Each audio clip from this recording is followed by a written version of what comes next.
I've always wondered what an experience it would be like to date a yandere, a word to describe, in most cases, a female who becomes excessively violent and possessive of a love interest. The average person will immediately think it is absolutely absurd to even think about deliberately exposing themselves to a mere psychopath. You wouldn't be wrong. I guess I was always insecure of my past partner's infidelity that left me with scars. I've been single for as long as I can remember. I knew I was playing with fire when I started my search for a yandere.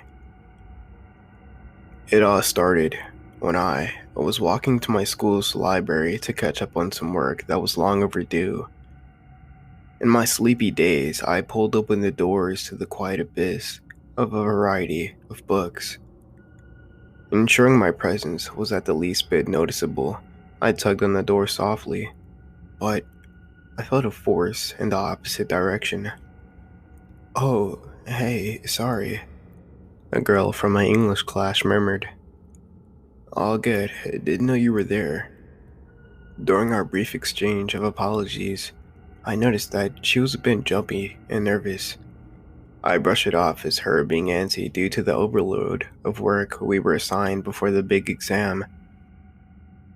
Plopping down my abundance of books I needed for a long, boring study session, I let out a sigh, putting in my headphones for motivation. I was bothered by the sudden movements from my peripheral vision. In turn, I shot glances over to the distraction. It was her, the girl I had ran into while entering the library. She was hiding behind bookcases, acting as though she was invisible from the barrier.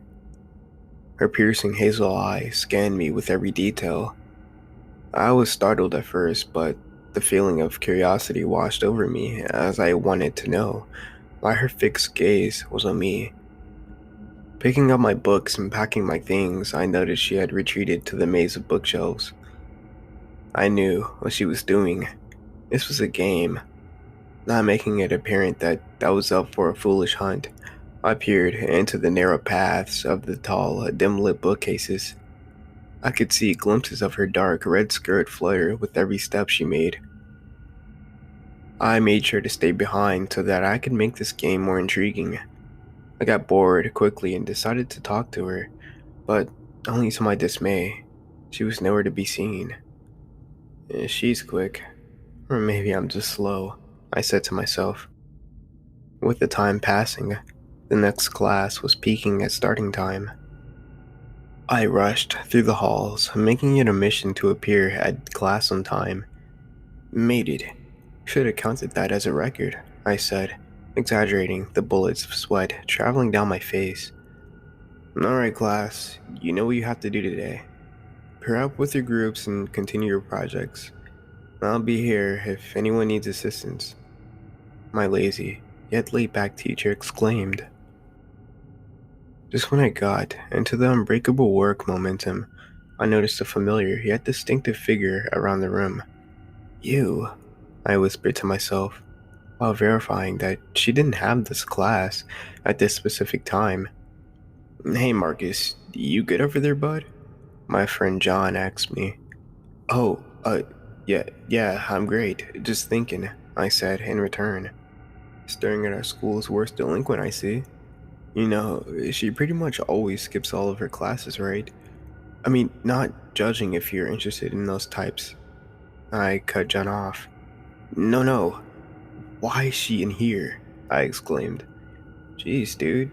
Didn't think you were that interested," John said. "No, seriously," I said back.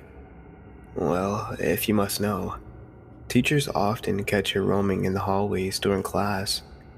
To avoid any disturbance, her teachers send her to some random class next door until they sort out what they do next. Other times, teachers would just let her in whenever," John explained.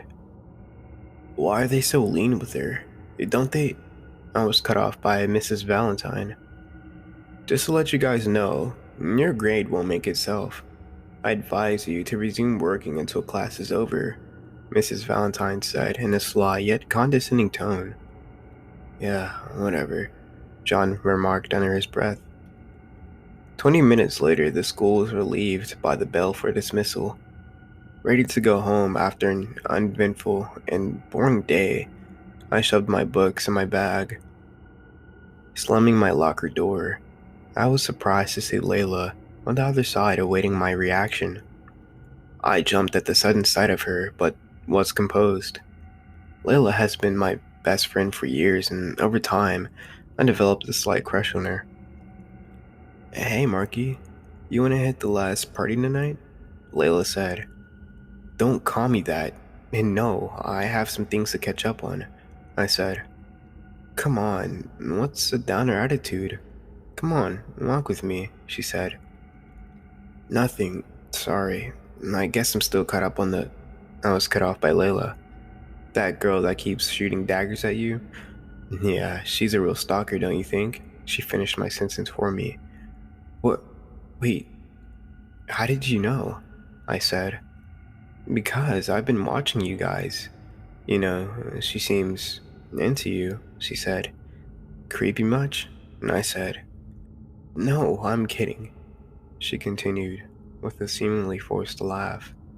At that point, I've not only gotten subtle hints of what I was looking for, but who I was involved with. So, let the chase begin.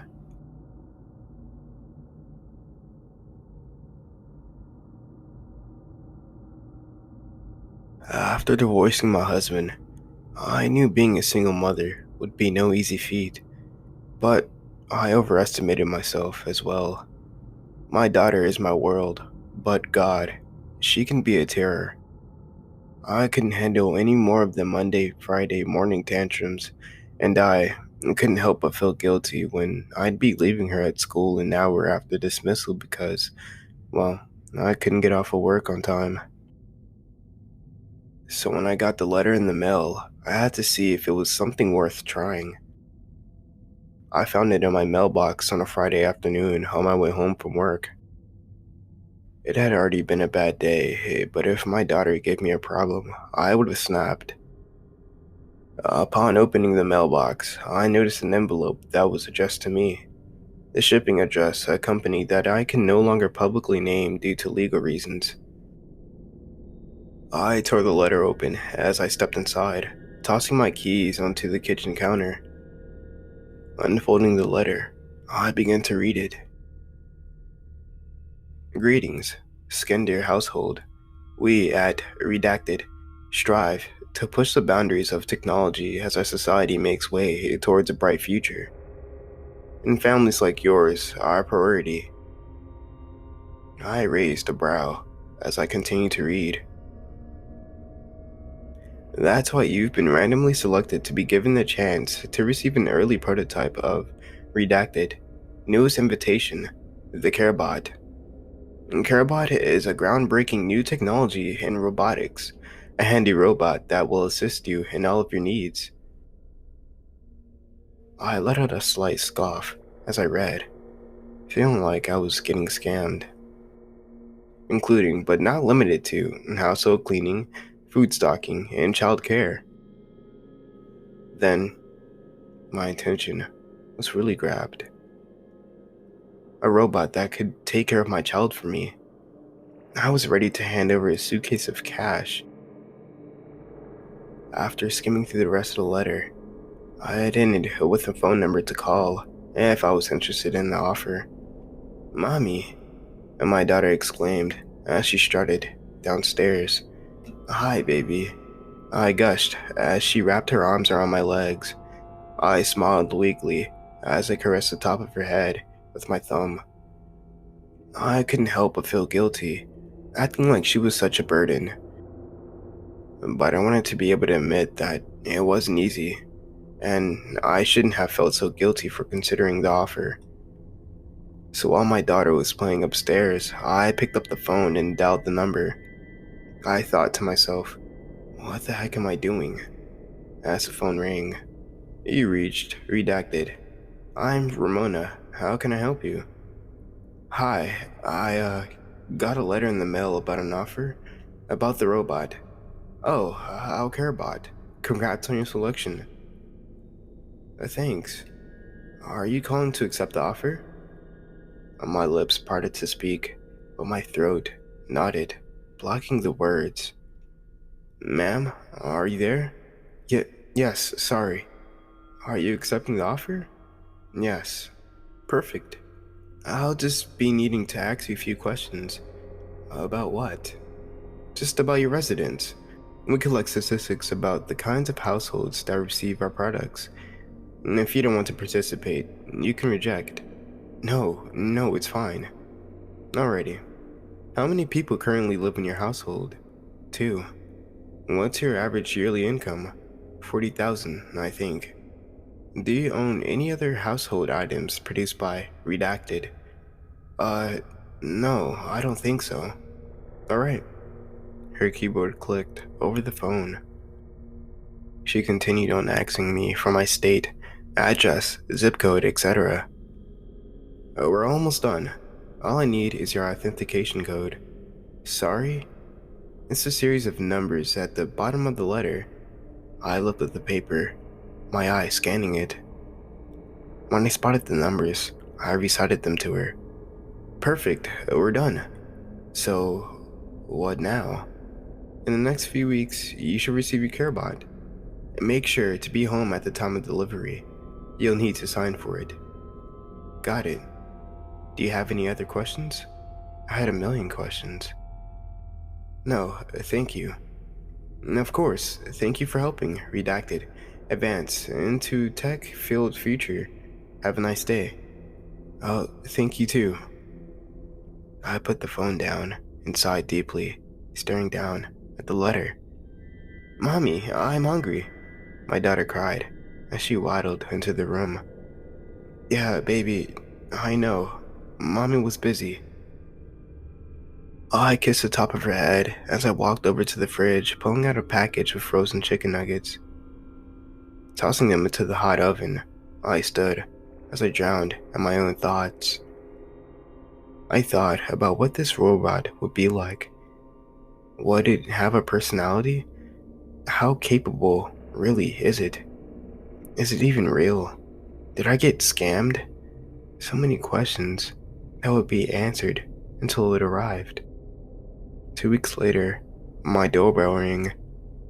When I opened the door, I was stunned to see a crate towering over me, a fragile sticker on it. A mailman peeked his head around it. Delivery for Rosemary? Yes. Sign here.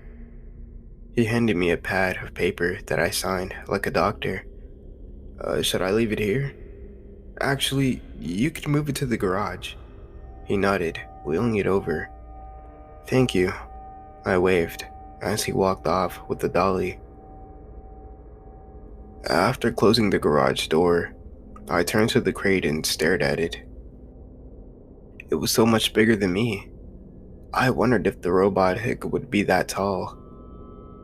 The only thing left was to find out, so I searched around the garage, proliferating through the tools my husband left behind. I pulled out the crowbar and began prying the front of the crate open. With each nail pulled, my heart pounded harder and harder. When I was done, I carefully dropped the piece of wood on the ground, packaging peanuts pouring out. As they pulled around my feet, I looked up and into the box, finally seeing it. It stood still, its back straight, its skin was smooth, porcelain silver, its shape the one of a woman. Its eyes appeared to be deactivated lights, ones that seemingly would power on when it was charged. Feeling oddly hesitant, I stepped closer to it. The garage light reflected off of its polished body as I stood eye to eye with it. My arms trembled as I weakly attempted to lift it, almost breaking my back in the process. With my arms around its back, I suddenly felt a piece of paper. Grabbing aimlessly, I ripped off a taped pamphlet. Flipping through it, I quickly read the directions on how to turn it on. It said the charger was stored in its bag, and it would turn itself on. Reaching behind it again, I removed the panel and pulled out the charger. It just reached the outlet, the cord stretching against the edge of the box. Then, a red light began to fade in and out on its chest. I assumed that meant its battery was low. The pamphlet said it needed at least 2 to 3 hours to charge, so I went about my day and left it alone.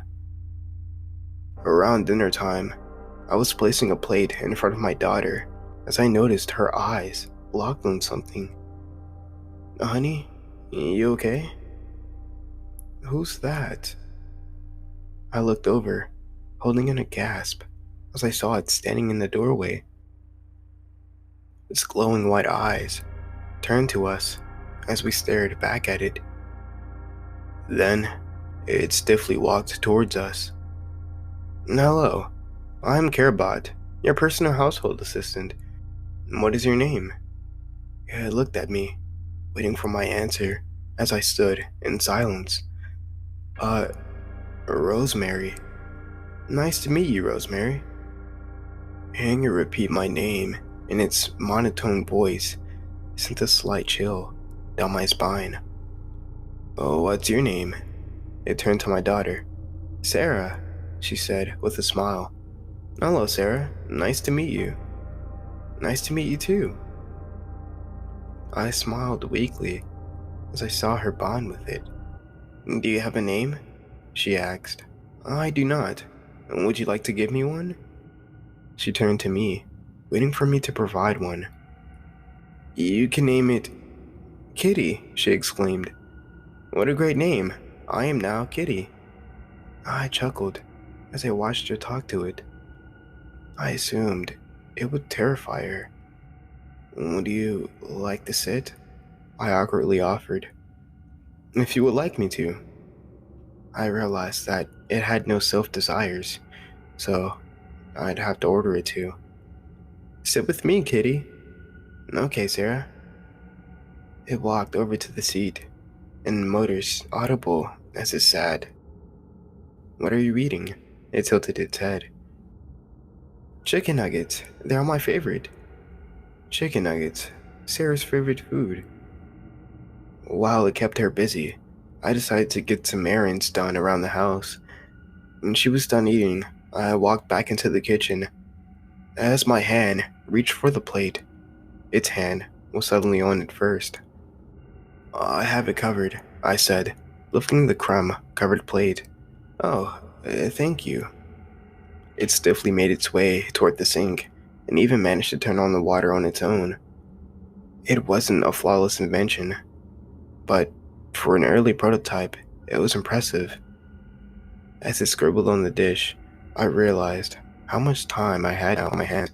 It felt abnormal.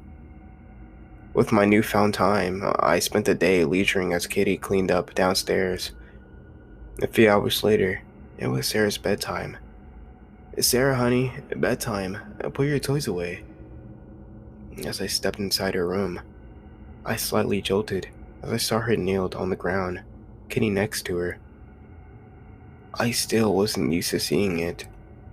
What are you guys doing? I'm showing Kitty my dolls.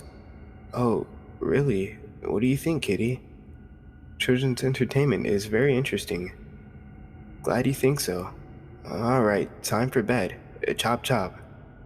I clapped as I turned off the light. She hopped into bed and waited for me to tuck her in. Before I could walk over to her, it stepped in front of me and pulled the blanket over her. I stood, stunned, as Sarah giggled. Good night, Sarah. Good night, Kitty. I followed it with my open gaze as it walked off. Turning my back to my daughter, I kissed her forehead. Good night, baby. Good night, Mommy. After closing the door, I locked it up and jumped at the sight of it standing in the hall. Sorry for frightening you. It's fine. Would you like me to take care of anything? No. I slipped past it and made my way toward my bathroom. I struggled to fall asleep that night. I imagined it hanging over me with a butcher's knife. The next morning, I woke up the pleasant smell of something cooking.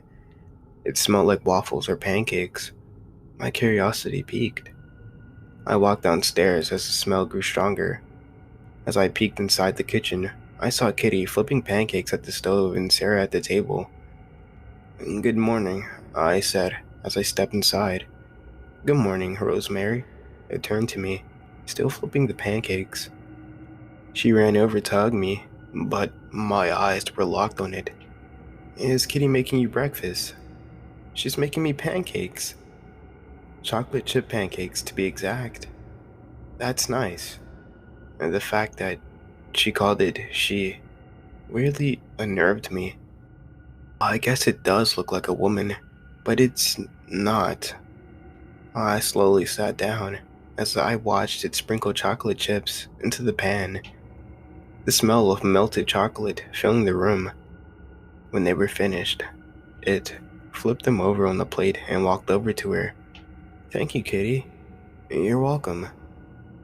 As I watched it walk back toward the pan and begin washing it. "How is it?" She flashed 1,000 thumbs up as he chewed. "Good. I'm glad." Strangely enough, I felt weird to not be doing anything. I accepted the offer to have a helping hand around the house, not another parent. She already had her father for that, but at the same time, she didn't, I guess. "Sarah," it suddenly said out loud. "What about her?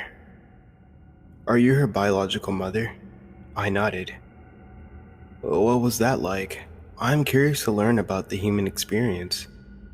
"Well, with an epidural, it wasn't as painful as it normally would be. But I was still practically squeezing a watermelon through a straw." "If it's so painful, why did you do it?" "Because I don't know why." I stumbled on my answer. I just I just never thought about why. I didn't need a why. Because I was ready to make my life about her. "Ah, I see. Did you enjoy it? Motherhood." "I wouldn't say it's easy, but I wouldn't trade it for the world." "If you enjoyed, why did you accept me into your home?" "Because she deserves better to see me struggle." "You're a good mother." I smiled weakly, looking away. "I hope so. I'd like to be a mother someday." "Maybe they'll make a kid bot or something," I chuckled. "Ha, maybe." As we continued to scrub the dishes, I thought about its question about my birth. I realized my answer only focused on the pain, and I weirdly felt guilty about that. It wasn't so bad. Her birth, I mean. Seeing her was worth it. I remember holding her for the first time, my ex-husband, next to me, and all I could think was, "You're the most beautiful thing I have ever seen." I smiled as I stared off, remembering her tiny face and tiny fingers that could wrap around mine. "Ex-husband?" My head shot up at the question, my face falling. Uh, yeah. Does love expire?" "Sometimes, yeah. But not love for your child, right?" "No, that's unconditional. Infinite." "I see." As I finished cleaning the dishes, I set it aside on the drying rack and cleaned off my hands. "I have some errands to run. Will you be okay handling the house on your own?" "Yes, that's what I'm built for." "Right." I walked toward the upstairs steps after slipping my shoes on. "Sarah, mommy's running out. I'll be home soon." "Okay." Truthfully, I felt anxious about leaving her home alone with it, but it seemed harmless. All it really knew how to do was cook and clean. So I brushed the anxiety away and got my errands done. When I got back home, I noticed Sarah sitting on the table as Kitty placed a band-aid on her knee. Hey baby, are you okay? Yeah, I fell off my scooter. Aw, hun. But Kitty patched me up. I glanced over as I pressed down on the adhesive. All done. Thank you, Kitty. She sprang up and ran back outside. Then it began following behind her. I trailed behind them, watching her hop back on the scooter. Watching from the front door, it watched as she rode back and forth down the sidewalk. The wheels light up too, I heard her excitedly exclaim. Very cool. I smiled weakly, then shut the door. I felt stupid for even feeling it, but I was jealous of the robot. I'm glad she likes it, but I felt like she liked it more than me. Dealing with my own stuff and trying to be good enough for her was getting harder to do simultaneously. On Monday, I groggily woke up, preparing for a fight to get her to school. As I wiped my eyes, I dragged my feet toward her bedroom. Sarah, honey, it's time for school. I opened the door, and to my surprise, her bed was empty. I glanced around the empty room, feeling puzzled. Sarah, I called out as I walked down the hall. I looked down the stairs and saw her at the bottom as Kitty tied her shoes. Hey, you woke up early? Yeah, Kitty made me breakfast again. Oh, that's nice. Okay, let's go, it said. It's fine. I can take her. Get some extra sleep. I can transport her to school. Its persistence was starting to get on my nerves. I jolted down the steps and approached it, our eyes meeting. I can take my daughter to school. It stood silently for a moment. Understood. Would you like me to do anything around the house? No, it's fine. Let's go, honey. I'll quickly let her out of the house and into the car. As she got in the back seat, I noticed a frown on her face through the rearview mirror. What's wrong, hun? I wanted Kitty to take me. But Mommy always takes you to school. She looked away, crossing her arms. I quickly sighed before starting the car. On the way to school, she stayed dead silent. As I pulled up to the school, I turned to her. Have a good day. I love you. Bye. I raised my brows as she stumped out of the car. Dang, I wasn't expecting the teenage Angus to start soon. After spending a stressful day at work, I sped back to the school to make sure I picked her up on time, but, as usual, I was late. When she got back in the car, she still had that scrunched look on her face. Hey, hun, how's your day? You're late. I know, I'm sorry. I got stuck at work. You always do. Yeah, well, adult stuff is a lot. Kitty doesn't have adult stuff. I pursed my lips as I held myself back from screaming. That's because Kitty is a robot. She crossed her arms again, turning away from me. I rolled my eyes and started the car. Once again, the ride was silent. When we stepped inside, I noticed Kitty standing in the kitchen, scrubbing a counter.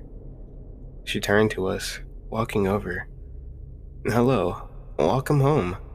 Hi. Kitty, she exclaimed, running over to hug her.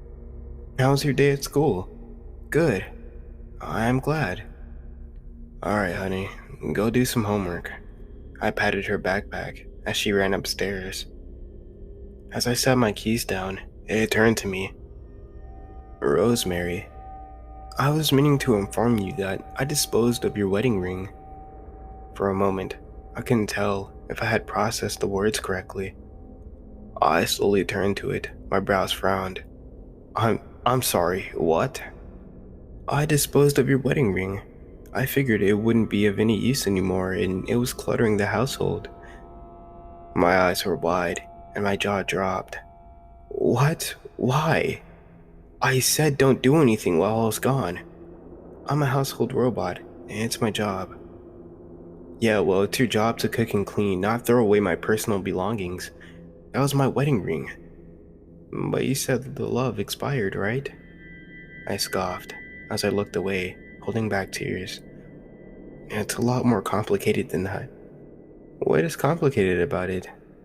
Help me understand. My blood boiled with every word it said. I couldn't tell if it was actually that stupid or if I was just pushing my buttons. Before I exploded, I stormed off with my fist balled.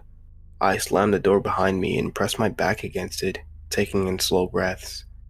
I quickly wiped away the flowing tears as I tried to keep myself together. I couldn't believe it threw out my wedding ring. It felt personal. Robots aren't supposed to have feelings, but it felt like it was getting just as jealous as I was. Then, I spotted the letter that I left on my bedside table. Acting on impulse, I rushed over to it and began dialing the number. I anxiously chewed on my lip as it rang. Hi, you've reached Redacted. This is Ramona. How can I help you? Hi, I called a few weeks ago about the Carebot offer. What's your name? Rosemary. Rosemary Skinder. 1 second. I listened to her keyboard click as I waited.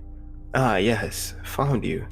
It says your Carebot was delivered a few days ago. Did it not arrive? No, it did. Oh, perfect. Are you calling to report a malfunction? I'm actually calling to return it. Is that possible? I'm sorry, but there is no return policy in our fine print. But if something's wrong with your unit, you can report it to the development team. That's alright. Thank you. Have a good day. You too. I slammed the phone down and brushed my hair back. Rosemary. I yelped and whipped around, realizing it was standing in the doorway. Yes. Are you feeling alright? Yeah, I'm fine. Are you sure? Yes, I'm sure. I would like to be left alone right now, please. Understood. As she closed the door behind her, panic set in.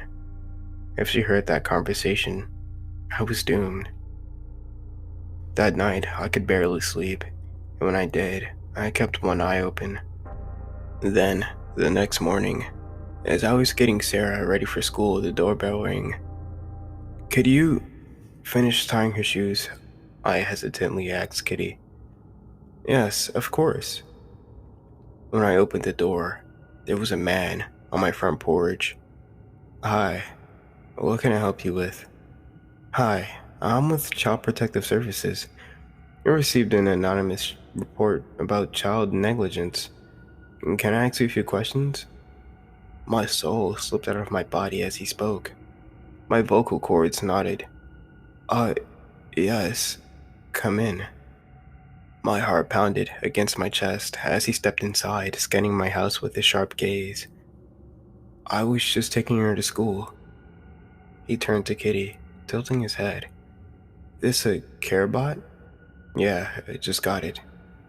Huh, I've seen a few of these.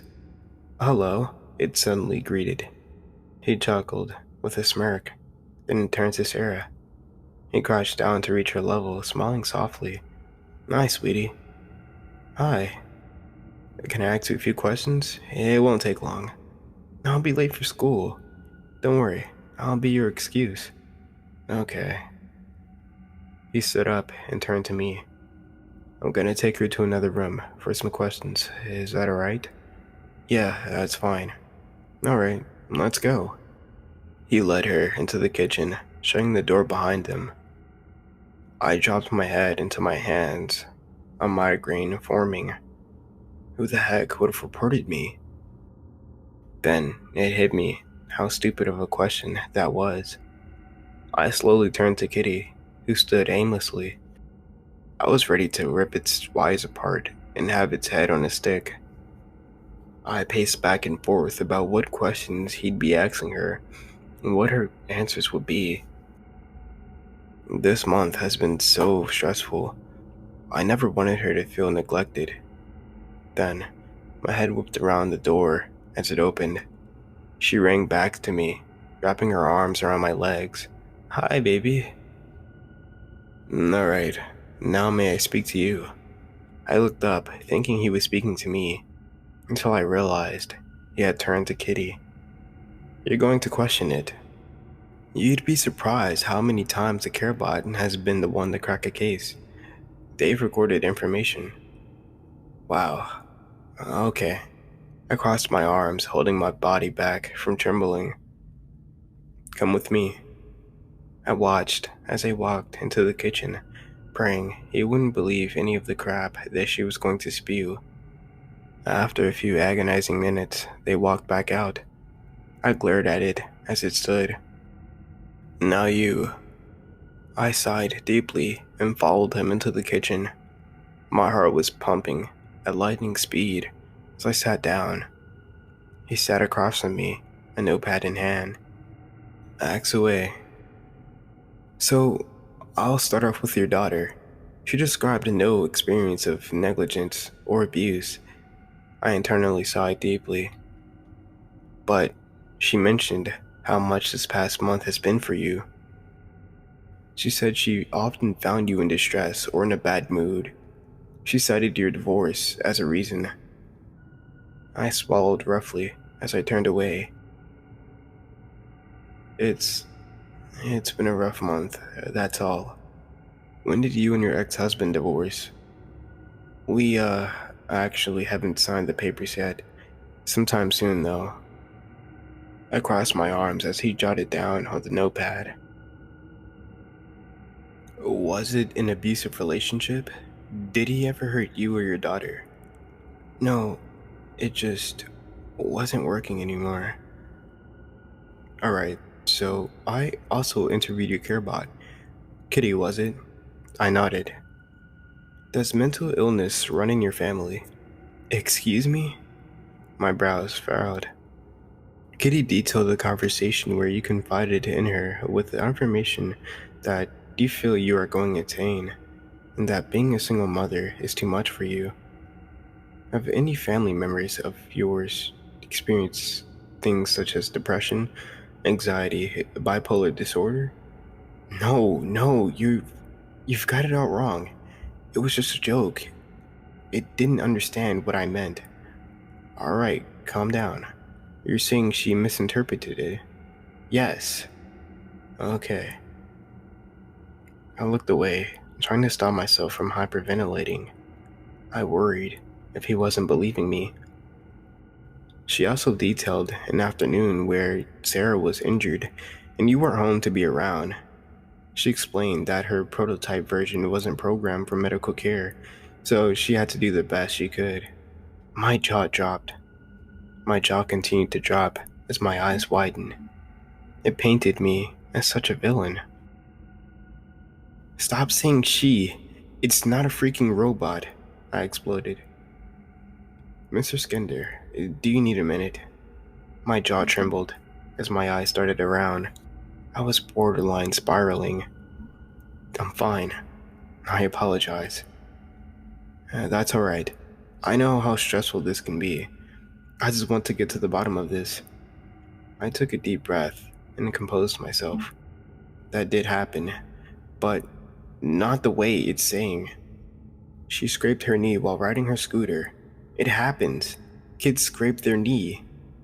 Kitty put a band-aid on her and she ran back out like nothing happened. Alright, and why weren't you home? I was running errands. He continued to jot things down. I attempted to peek at what he was writing, but I couldn't. And Kitty said that in the fine print of her its pamphlet, it says that leaving the prototype version alone with the child for a prolonged amount of time is not recommended because it's not fully developed. It didn't mention that to me when I left. It was fine watching over her. So, you didn't read the fine print? Who reads the fine print? I rubbed my temples as nausea churned in my stomach. As he finished writing, he flipped the notepad shut. Alright, I think we're done here. You can't let it do this to me. I swear to God, it's out to get me. The robot. The robot is out to get you? Yes.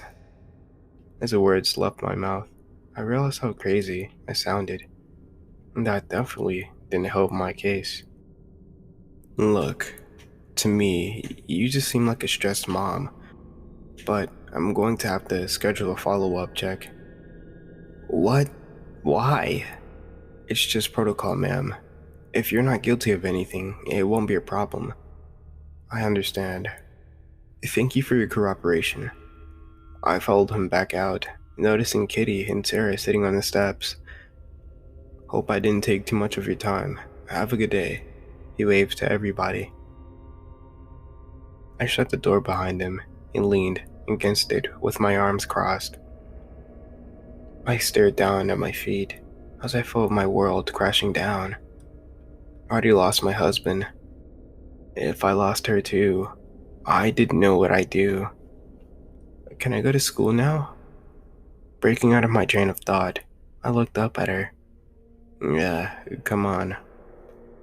As we stepped out the door, I quickly glared at Kitty, who stayed silent as I stared back.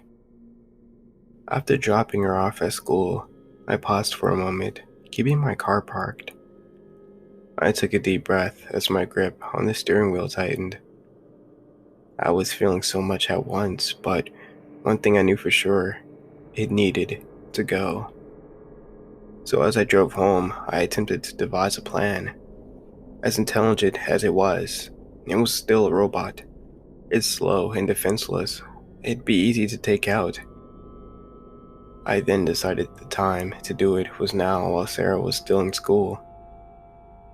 I'd just tell her Kitty was defective and it had to go back to the factory.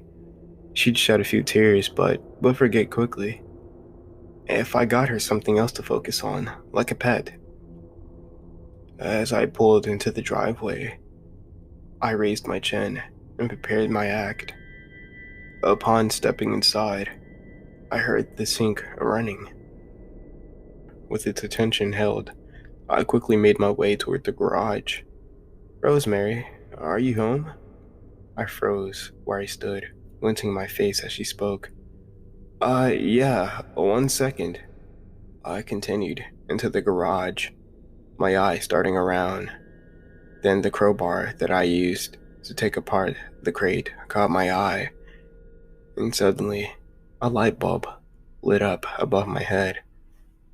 Hey, Kitty. Yes? Could you help me take apart the crate you came in so I can throw it out? I'm coming.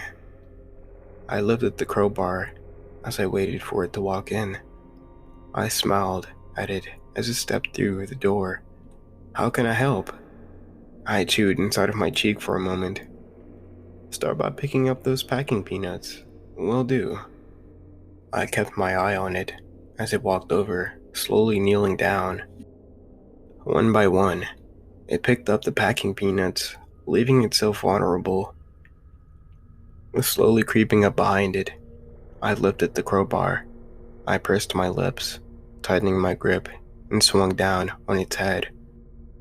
The metals clanked against each other, echoing throughout the garage as it collapsed on the ground. Its material was tough. Only a dent was left in on its skull. So I swung down again, and again, and again. I continued to bulge on it until I saw wires. With my chest pumping, I dropped the crowbar. Sparks flew from the crater in its head as I dragged it back into the crate. After laying it in the box, I lifted the cover back on and nailed it shut. Wiping the sweat off my brow, I left the garage and sank into the living room couch. It was finally gone. Its twisted mission to get rid of me failed. With a little time to rest, I quickly got ready for work and got there before I was late. Throughout the day, I prepared for how upset Sarah was going to be. It felt like she already had blamed me for so much stuff that was out of my control. I hoped she wouldn't put this on my back too. Making it even worse, I ended up leaving work later than usual. I sped as safely as possible towards the school, knowing that me being late and Kitty being gone was going to require a new toy as an apology. But when I pulled up, she wasn't there. I had waited for a few more minutes, tapping my finger on the steering wheel, but she never came out. I remembered that if she stayed out for too long, they'd take her in for the attendant's office. But when I stepped inside, she wasn't there either. Hi, what can I help you with? Hi, yes, is Sarah Skinder still in class? I came to pick her up and she's not here. The woman flipped through pages, scanning them. She was dismissed about half an hour ago. My stomach sank as she said it. What, to who? A Carebot registered under your name. Oh my god. I flew out the door and started my car with shaking hands. Speeding around the corners, I left skid marks all the way home. I halted my car on the curb of my house, then dashed toward the front door. Sarah? I cried as I threw open the door. My eyes started around the house, looking for any sign of her. Sarah, honey, are you there? I barged through the garage, my face crumbling as I saw the open crate. How could this still be functioning? Suddenly, I heard a thump above me. Running out of the garage, I flew upstairs and threw open each door. Sarah, baby, where are you? Then, as I threw open the bedroom door, my expression twisted in horror. Kitty was laying on the bed, wires draped from its head. Its back was against the bed frame, its legs spread open with a jagged hole in its crotch. Suddenly, it began letting out glitching, monotone screams as blood spluttered from the hole. I watched, frozen in terror as my white sheets turned crimson. Then, out of the hole, came a blood-stained hand. A hand I didn't want to recognize. I dropped to my knees as tears streamed down my face, watching as her arm snapped in half on the way out, the bones sticking out of meaty flesh. Her back then came out first, her spine folding until blood splattered and soaked through her clothes. Then, her blood-coated legs began to come out, the jagged edges of the hole scraping down them and spilling more blood. And finally, her head popped out, with her dislocated jaw hanging from meaty strings and a dent that caved in her skull. Its screams slowed to a stop as my daughter's contorted, mutilated body fully released onto the bed, not a single limb in the right place. Then, it reached down and lifted her up, blood pouring down its arms. It cradled her as it looked down into her fearful eyes that were locked open, even in death. You are the most beautiful thing I have ever seen.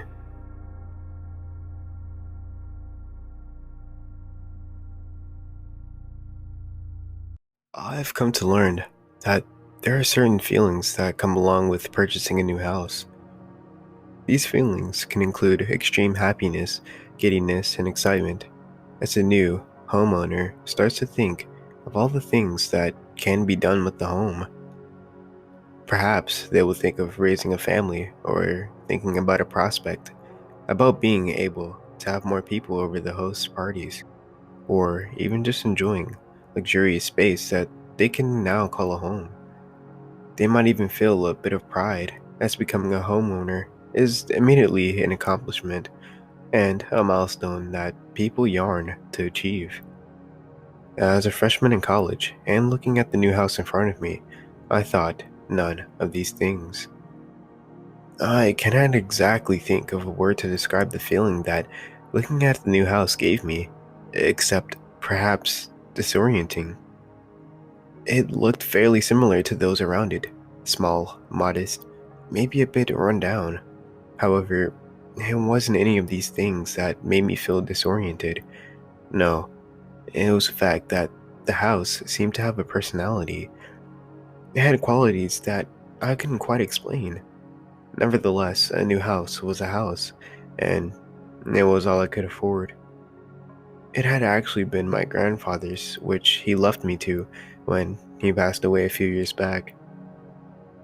I didn't want to find a roommate to split the cost of an apartment. It was a bit out of the city, but the commute was fine, and was much cheaper than an alternative. That's how I ended up standing in front of the house, moving boxes still in my car, and with me, standing on the front step, the key clutched in my hand as I stared up at the house in front of me, apprehension and nervousness starting to seep in all the longer I looked at it. I don't know what was wrong with me. I was probably being stupid, but the house just had a feeling of dread, of negative emotions around it, like an aura, if you will. You're being stupid. Grandpa didn't have any issues with the house, and neither will you, I told myself. I was immersed in my own thoughts, trying to convince myself that I was being utterly ridiculous. Hey! A voice rang out behind me. I I startled, nearly jumped out of my skin as I whipped around to find the source of the voice. I half expected some crazy old man with a cane to warn me the house was haunted, or maybe a crackhead. In Portland, you'll never be sure. To my immense relief, however, I saw it was neither of these things. It was a boy who looked to be around my age, standing on the sidewalk. He was tall, a bit taller than me, with messy dark hair and dark blue eyes. Looking at him, I can decide if his hair was really dark brown or just black. He looked sheepish as I turned around. Sorry, I didn't mean to startle you. You just moved in, right? He said, motioning the house behind me. My heartbeat was still pounding, but I managed to swallow a nod. Oh, yeah. Well, I just got here. I've yet to move in yet. The boxes are still in my car, I stammered. The boy looked at the car before looking back at me with a small smile. Ah, well, I see. Let me help. It'll go faster, he said, starting to move up the path that led to my house. I was slightly taken aback, but managed to compose myself as he approached. On one hand, I wasn't crazy about the idea of a complete stranger helping me move into my house, but on the other half, he seemed harmless. And it was going to take me an entirety to move everything in by myself. That's really kind. You don't have to do that though. Most of the boxes are really heavy, I said as I looked at him. I'm sure I can handle it. It's what neighbors are here for, right? He said, with another small smile. Confusion crossed briefly across my face as I looked at him. You're my neighbor? I asked, glancing behind me at the neighboring houses to mine. Yep, that one right there, he said, pointing to a house on the right side of mine. It looked a lot more loved and cared for than mine. I turned back to him, slightly more at ease knowing that he was my neighbor and that he didn't look like a crackhead. Ah, gotcha. Well, if you seriously don't mind, I'd appreciate the help, I said, giving him a small smile of my own, something inside of me telling me to trust him. The boy beamed. I unlocked the car and popped the trunk, walking alongside the boy as we walked over. I really appreciate this. I'm Ethan, by the way, I said, holding out my hand. Pleasure to meet you, Ethan. I'm Avery. We spent the next little while moving boxes into the house, chatting and making small talk while doing so. Talking to Avery distracted me temporarily from the fact that as soon as I stepped inside the house, the feeling I got when looking at it from the outside was amplified by about 100. It was really quite cold, with a sickening sense of unease to match the musty kind of character that the interior had. Trying to shake it off, I focused on unloading the boxes. After the last box had been put in the house, I brushed my hands off on my pants and looked around, smiling slightly at Avery, who had put the final box on the kitchen counter. "Hey, I can't thank you enough for helping me out," I said, to which Avery gave me a small shrug. "It was really no problem. If you ever need anything, you know where to find me," he said, returning my smile before looking around at the houses. No one has lived in this house for a while, but it's sturdy and a great house. In need of a few touch-ups, but otherwise really great. "Let me know if you need any help with anything," he said, before looking back at me. "I'll keep it in mind. The house isn't haunted or anything, is it?" I said, teasing in my voice. I expected Avery to laugh, or even smile, but to my surprise, he looked a bit uncomfortable. "Well, that's something I wanted to mention," he started, pushing a hand through his hair. Looking at my expression, he hastily rushed to speak again. "It's not haunted, it's just, there's one thing you should know. This is an old house, and it has some pretty weird history," he said, not quite meeting my eyes.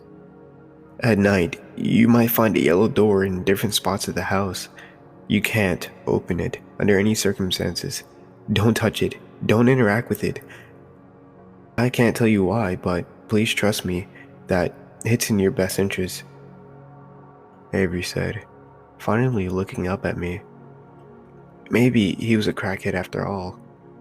A yellow door that only showed up at night? Please. I might be skeptical when it came to the paranormal stuff, but this was a whole new level. Maybe this was some sort of hazing that the neighbors did for new homeowners in the area. Okay. If I'll see one, I'll leave it alone," I said, playing along and giving a small smile. Ivory didn't return it, instead, looking relieved. "Awesome. Okay, well, as long as you follow that rule, you should be all set. I actually have to run to class, but here's my number, in case you need anything," he said, pulling a piece of paper and a pen from his pocket and scribbling down a number before setting it on a counter. I nodded, giving him a tight smile and waving as he left the house. As soon as he was gone, I let out a breath, the creeping feeling of unease coming back as I was left alone in the house. I spent the rest of the day unpacking and making the house feel a bit more like home. The day went by, spent unpacking and debating whether or not to make Avery a contact on my phone. Part of me wanted to, grateful that he helped me move the boxes, but on the other hand, I was a bit annoyed at his take on hazing, talking nonsense about the yellow door. I tried not to think about it. Instead, I called my parents to let them know I was getting settled and started to get myself ready for bed. I made a mental note to replace some of the furniture to make the house a little more up to date as I settled into the bed, checking to see what classes I had next week before finally putting my phone down and dozing off. As much as I hated to admit it, the last thing I thought before drifting off to sleep was what Avery had said about the yellow door. The next few weeks went by without anything exciting happening. Although college is a lot harder than people make it out to be, my classes were changing every day, and my schedule was hectic. I was stressed, since in order to maintain my scholarship, I had to have perfect grades in all of my classes. I try not to show it, but being socially active and going out, but I was constantly exhausted, and the house wasn't helping. The house was old, I'm gonna give it that, but it was difficult to fall asleep, since every time I tried to, the house decided it was the perfect time to start creaking and making general old house sounds. I didn't think about the yellow door anymore, chalking it up to nonsense, especially since Avery had never mentioned it again. Avery, as it turned out, was actually in a few of my classes, and I saw him regularly. It was actually really fun to be around, and I made quick friends with him, often getting coffee and toast together for our morning classes. Far away from my parents, I let myself notice the little things about him, like how his mouth twisted to the side when he was deciding to laugh about something, or how he taped his fingers against the surface when he was thinking. Sometimes, he would be waiting on the sidewalk in the mornings, coffee already in hand for me. When we hung out after school, sometimes we would go to my house. He never invited me to his. I also made a small group of friends with some people in my anomaly class, which actually counted towards my science credit, since it was natural sciences. Two of the people in our group were siblings, Ava and Liam, who had lived in Portland all their life and showed me the best places to go for coffee and pizza, the necessities. There was also Lucas, who was kind of loud and thought of himself as a great physical comedian, which really only involved making loud, absurd comments and flicking rubber bands at people. Despite this, however, he was fun to be around. With being around Avery and my new group of friends, life actually was more tolerable, and though my workload hadn't decreased, I was also stressed a lot of the time. Unfortunately, this didn't last long. It was a Friday, and after weeks of budging me, Lucas finally convinced me to throw a party at my house. I had never really thrown one before, but Lucas helped, and by the time we were finished, it wasn't half bad. Lucas got the alcohol since he had a fake ID, and once he brought it all to my house, I realized that I never asked how many people were going to show up. "This is a ton of booze. How many people did you invite?" I asked him, to which he shrugged nonchalantly. "Don't know, a bit. But most of them probably won't show up," he said, his words careless and sure. I was also jittery and nervous about this entire prospect. Already having second thoughts. What if the cops showed up? What if the neighbors filed a noise complaint? Would that go on my permanent record? However, when I expressed these thoughts to Lucas, he punched me in the arm and told me to loosen up and live a little. God, this was a bad idea. Lucas went up to the kitchen and started setting up some sort of station, and I pulled out my phone to call someone. It only rang twice before they picked up. "Ethan? Hey, Avery. Where are you right now?" I asked, leaning against a wall, trying to sound casual. "I'm going to my last class of the day.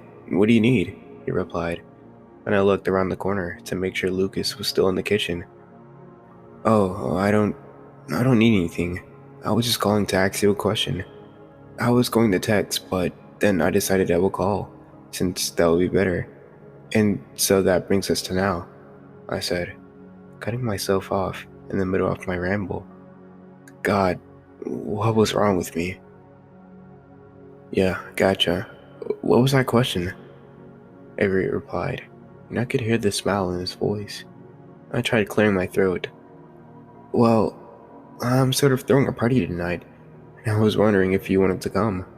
It starts around 10, I said, leaning my head back against the wall. There was a short pause, which was enough time for me to start to become embarrassed. "I mean, only if you want to. You don't have to. That was just..." I started to stammer, but Avery's voice cut me off. "No, sorry, I was just thinking. I'd love to come. See you at 10? He finally said, his voice soft and smiling. In that moment, I was immensely glad he couldn't see the idiot smile that came across my face. 10. Yes, I'll see you later, I replied, deciding to hang up when I was still ahead. A few hours later, people started to arrive. A lot of people. Eventually, I stopped opening the door and just left it unlocked for people to come in. I had been to a few parties in high school, but nothing compared to this. I didn't really have the taste for alcohol, but Lucas had started following me around with red cups in his hand, telling me I needed to live a little more. After a while of this, I finally grabbed one from his hand and drained it, just to shut him up. Admittedly, this was a pretty bad idea, but it was also coming up on 11, and there was no sign of Avery. I felt stupid and embarrassed, and not wanting to sort through my feelings right then, I decided to get another drink. More cups kept finding their way into my hands, until my vision was starting to get blurry, and the room developed a tilt. I hadn't done anything like this before, the entire night feeling like everything I was doing was an out-of-body experience. I had just put my hands on the counter in the kitchen, ignoring the sticky spills of alcohol and overturned cartons of mixtures that I'd have to clean up later. I closed my eyes, trying to get to the room to stop spinning, when I felt a hand on my arm. "Ethan?" a soft voice asked. I didn't need to turn around to know who it was. I turned around anyway, being greeted by a tall, dark-haired figure with a sheepish expression. I glanced at the clock. 1:34 a.m. "Hey," I said, leaning against the counter and trying to get my vision to focus. "I'm so sorry I'm late. I got caught up with something that needed to be dealt with. I'm sorry," he said quietly, putting his hands in his pocket. I looked at him for a moment before shaking my head and running a hand over my face. "No, it's no problem really. You just needed to take care of whatever you needed to take care of," I said, slurring my last words. At this point, I didn't even care. Avery looked like he was about to say something, but a sudden wave of nausea washed over me, making my eyes widen, and for my hand to grip the counter behind me. Avery didn't miss this. He took my arm, quickly leading me to the bathroom, looking revealed to find it was empty. He got me in front of the wide basket sink, just in time. He stayed with me for a while, pushing the longer strands of my hair away, keeping a hand on my back. Finally, when there was nothing left in me to throw up, I sank to the floor, leaning my head back against the tile wall next to Ivory. I can remember a time where I had felt worse.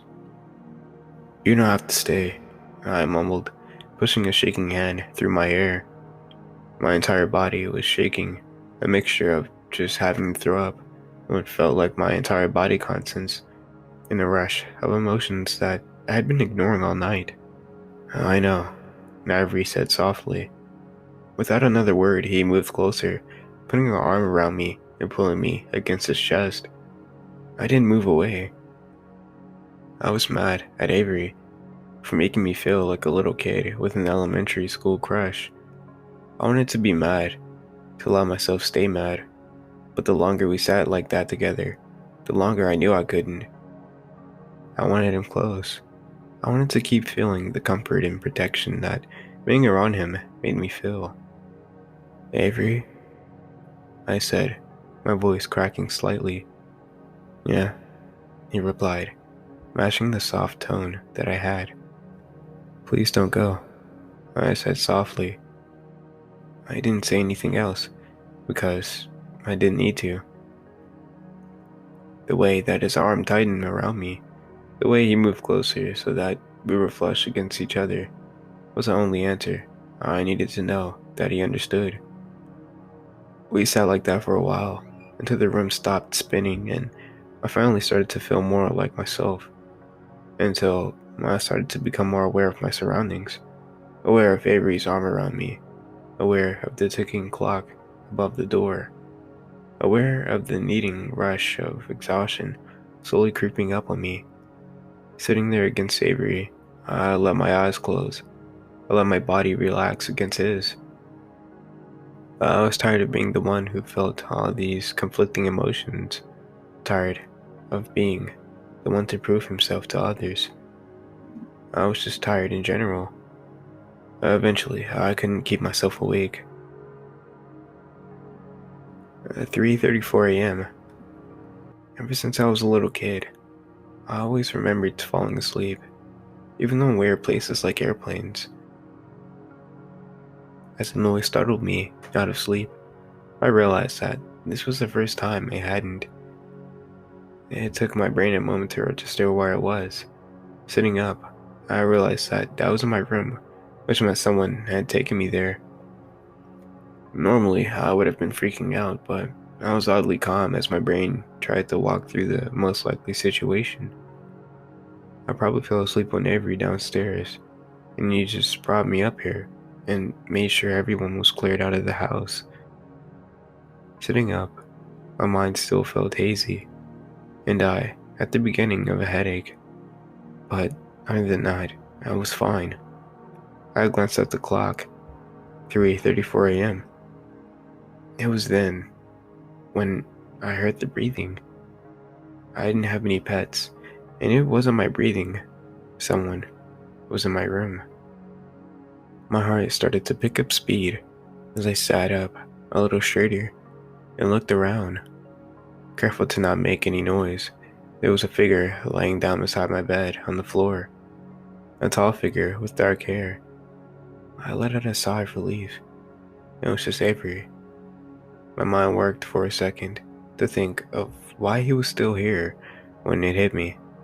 I had asked him to not leave, and he had taken that request seriously, along with probably making sure I didn't suffocate in my sleep or throwing up again.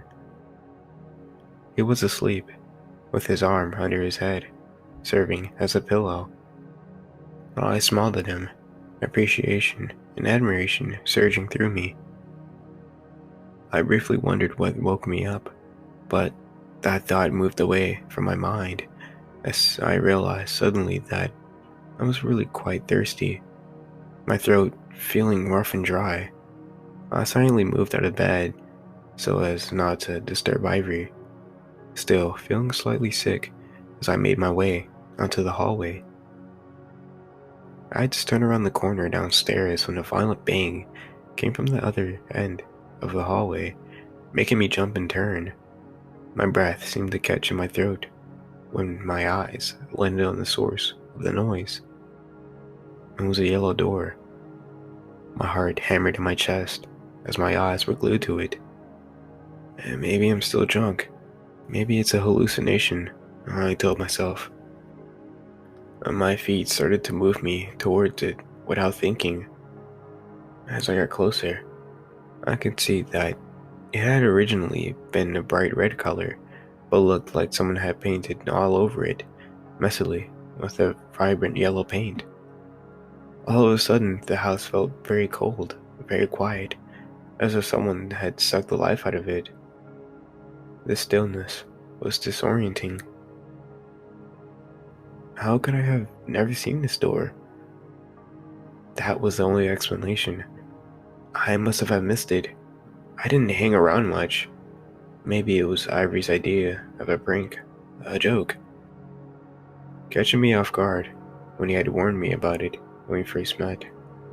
I was only a few feet away. I placed my hand on the doorknob. What will happen when I opened it? A jump scare? Probably.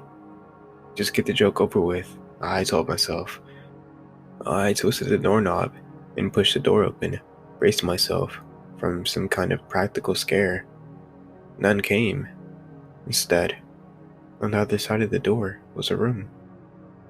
A nagging voice told me not to go in, but curiosity had overpowered logic today. I stepped through. Looking around, I saw I was back in my room. Confusion washed over me. It was impossible. Turning around, I could still see the hallway and my bedroom door. A real bedroom. I turned back to look at the room I was in. I looked at the clock. 3:34 a.m. Suddenly, there was yelling coming from behind me. I whipped around, seeing Avery at the other end of the hallway, running towards me, calling my name. Panic in his eyes and voice. A cold, high giggle erupted from out of nowhere as the door between us closed. Avery! Avery! I yelled, rushing to the door, rattling the doorknob. It wouldn't open. Ethan! I heard him yell from the other side. I'm coming! He yelled, pounding on the door as panic seized in my chest. What was actually happening? A noise came from behind me, from the other side of the room. I turned around, my heart stopping in my chest. It was a tall, black figure. Its limbs were too long, too thin. A black, smeared face, with a white, painted mouth, perched on the bed. It was grinning. I wanted to scream, but my voice was lodged in my throat. I could hear Avery banging on the door behind me. Suddenly, a voice came out of the thing. It was speaking, but its mouth wasn't moving. Curiosity may have killed the cat. More likely, the cat was just unlucky, or else curious to see what death was like, having no cause to go on licking paws, or fathering litter on litter of kittens. Predictably, the thing said, moving closer. "Are you the cat?" it asked. I didn't have a chance to answer before it suddenly came at me, its long limbs reaching for me.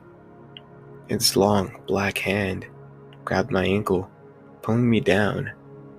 As soon as it touched me, a white light blinded my vision as I screamed. Pictures of things were rapidly flicking through my mind, none of which I recognized.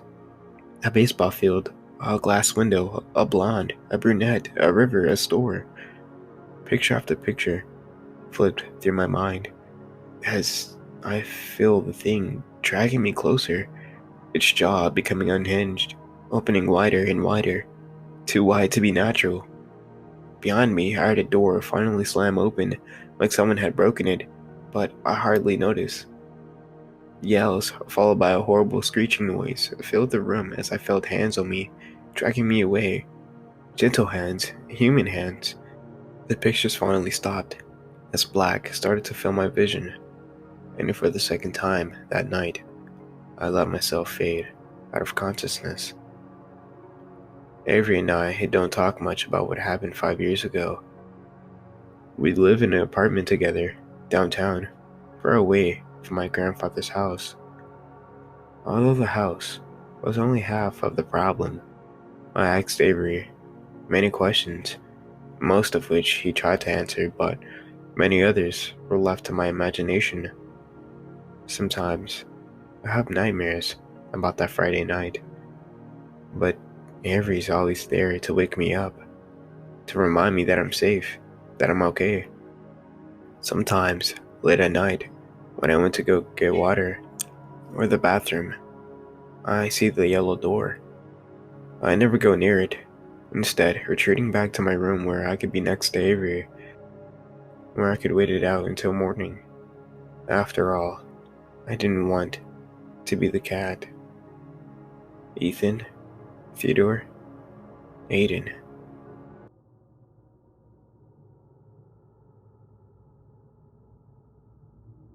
Hello. I once had this old job and decided to share it here. I was working at Central Mall in the UK. I was given a quite peculiar set of rules to follow. Here they are. Number 1. If at any time you hear a loud screeching noise, do not go into the Zara shop. If you do find yourself inside when the screeching noise occurs, hide in the cloth racks or under the food shop counter. The entity only looks through the halls and not inside or behind anything. Number 2.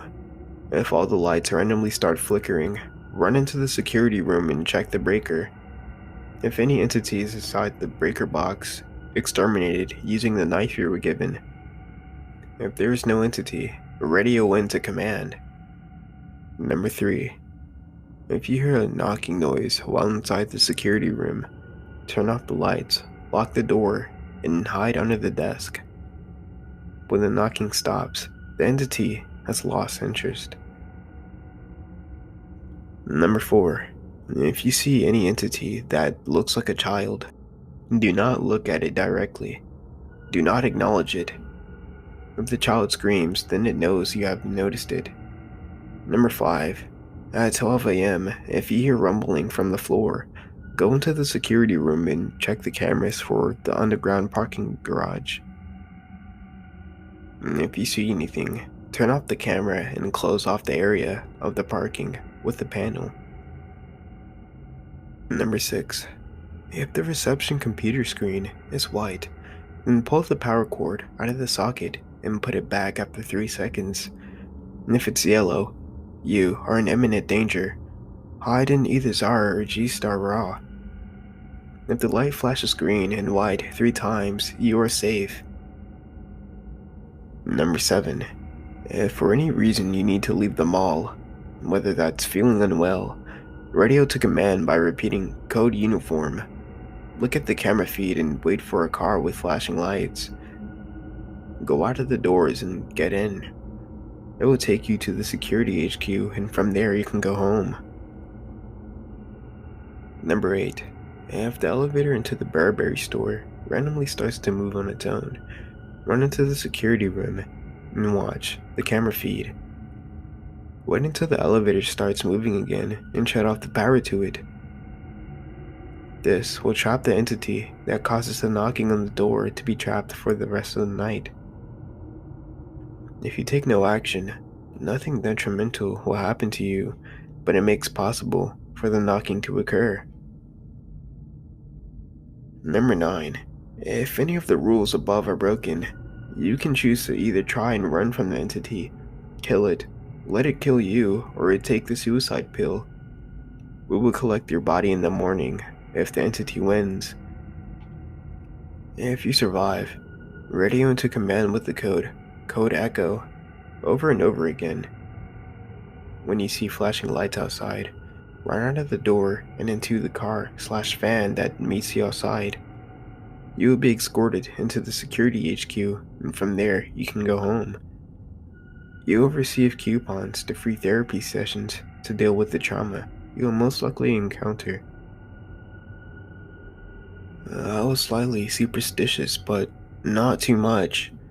My first day started as normal, nothing unusual. I was sitting in the security room until I heard a loud screeching. I went out of the security room and saw something walking in the Zara store. Crap, I thought out loud. The thing looked over at me, and I leapt to the side so it would not see me. I looked into the Zara store, and the thing was gone. I kept patrolling until I saw something that looked like a child. I flipped through the rules in my brain, but it was too late. The thing screamed. I started to run. The thing transformed to being 7 foot tall and having arms that could crush a huge rock with its pinky. I radioed in, code echo, I yelled. Copy that. Help en route, command replied. I kept running and eventually hid in one of the stores. The thing bumped past me and eventually disappeared. I figured it would be quite some time until the car came to pick me up, so I continued my normal duties but kept on the lookout for the thing. I was passing by Burberry and saw the elevator doors close. I ran to my security room and watched the cameras. When the elevator started moving again, I waited until it was in the middle of the elevator shaft and shut off the power to it. It abruptly stopped, and I heard slamming as if someone was trying to get out. I knew I was successful.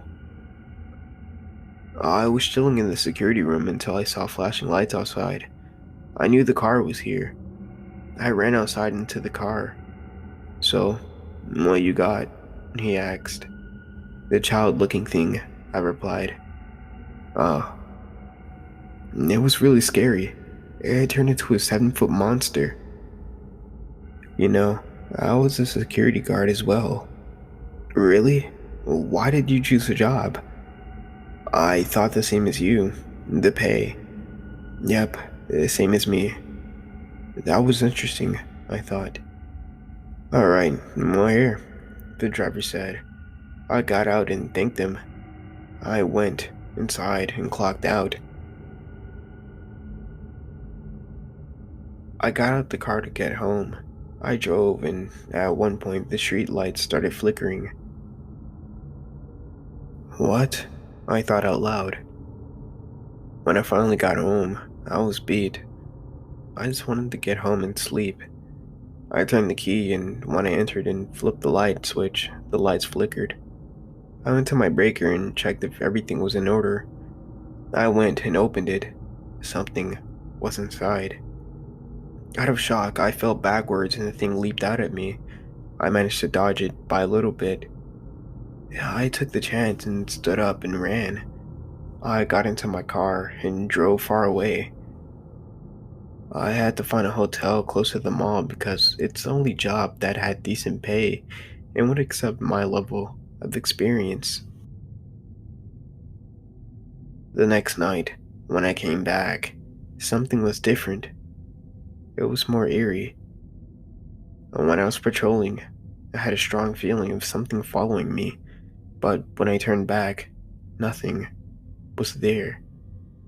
But my feeling was confirmed when I saw the reception computer screen glowing yellow. I immediately ran into the Zara store and hid. When the lights flashed green and white, I came out, but as soon as I came out, the lights started flickering. I ran into the security room and checked the breaker. I exterminated the entity inside with the knife and then I heard the knocking. I ran and quickly did all the steps. When I went to hide, I saw a silhouette that looked like a child.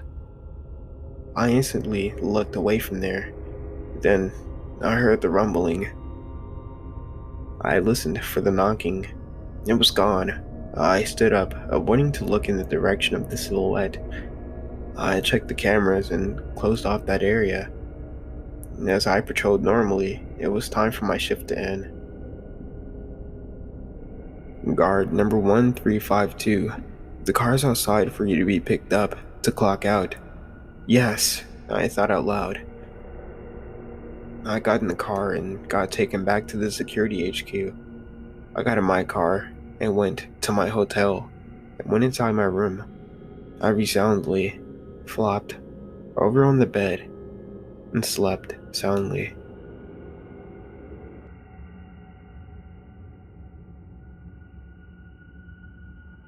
Hi, I would like to share my creepy experience exploring abandoned buildings. Let's start with the most recent one I went to and the one that made me stop exploring like this. Me and two other friends were exploring an old prison. It was abandoned about 5 years before we came here. We were walking around with EMF directors and flashlights, and one of my friends said he saw something in the hallway. We asked him to describe it, and he said he saw an arm-like shape.